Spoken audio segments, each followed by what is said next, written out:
I used to think Halloween was just a day, a night when kids begged for candy, when teenagers snuck behind the school to smoke, when grown-ups pretended the darkness was harmless. But in Briar Hollow, Halloween is a season, and the harvest moon is when it truly begins. It rose that year, full and swollen, staining the rooftops in dull red. The day after the Mitchells' little girl disappeared, nobody sent their kids to school. The church bells tolled at noon, something they hadn't done since the mine caved in 30 years ago. My mother sat in her chair by the window, a blanket around her shoulders, staring at the street as if she expected him to knock any second. I didn't speak to her much. There was nothing left to say. That night, I lay in bed with the baseball bat across my chest. I counted the seconds between each creak of the house, convinced I'd hear a laugh at any moment. Just after midnight, I did. A soft, lilting chuckle. It floated up from the yard, slipping through the cracks around the window frame. I forced myself to look. At first, all I saw was moonlight silvering the grass. Then he stepped into view. The clown. His costume hung off his limbs like wet laundry. His face was a mask of cracked white, the painted smile bleeding down his cheeks. He held something in his hand, a small object wrapped in black cloth. I wanted to shut the curtain, to run. But he lifted the bundle high, as if offering it to me. My stomach turned when I realized it was a child's shoe. My breath fogged the glass. I mouthed a single word. Why?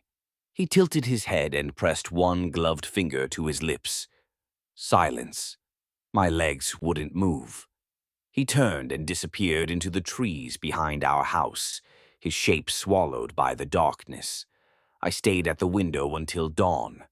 When I finally dared to go outside, there was no trace, no footprints in the frost, no sign of the shoe. But nailed to our front door was another note.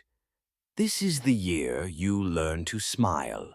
That afternoon, the sheriff called a town meeting. Everyone gathered in the old gymnasium, the air sour with fear.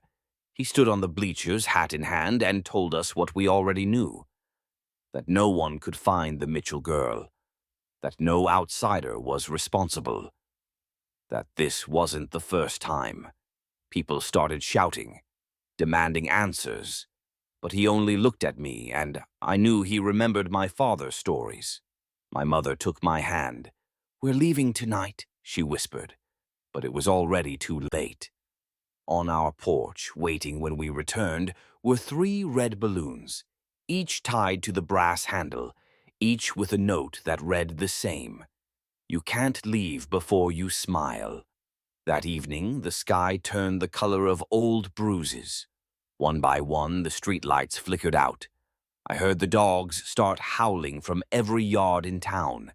And just as the last light died, a chorus of voices rose through the darkness. Children singing. Their lullaby was soft and sweet, and so terribly wrong. I pressed my palms over my ears, but the words seeped through my skin. Grin so wide you'll never cry.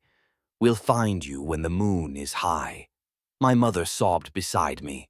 Because in Briar Hollow we all understood. The clown wasn't a man. He was a promise that this town belonged to him, and no one left without giving him something to take. And in that moment, I knew. He hadn't just come for the Mitchell girl. He'd come for all of us.